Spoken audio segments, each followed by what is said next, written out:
Il-kaptan li tella abbord 234 immigrant fuq il-vapur il-Lifeline tressa l-qorti fejn ġordnat sabiex iħallas garanzija personali ta' 10,000 euro u jiffirma darba fil-ġimgħa fl-assa tal-Pulizija ta' Bormla filwaqt li jkun marbut jgħix fuq il-vapur li qiegħed irmonkat fl-Isla.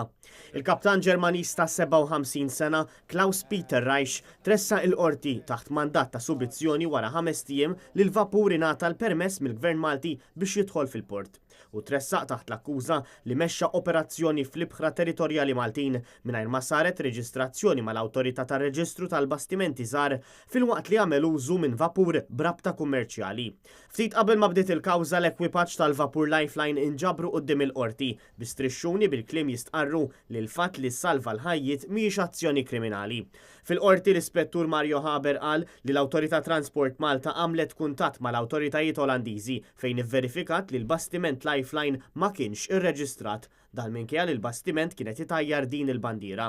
Min-naħa l-oħra, l-avukati difensuri tal-kaptan li tressaq taħt l-akkużi kriminali staqsew dwar il-mod u għalfejn infetħu proċeduri kriminali fil-konfront tal-kaptan, partikolarment tal-fatt li l-prosekuzzjoni fl-ebda ħin ma verifikat ir-reġistrazzjoni mal-awtoritajiet Olandiżi, iżda minflok għadet fuq dak li qalet l-Awtorità tat-Transport Malta.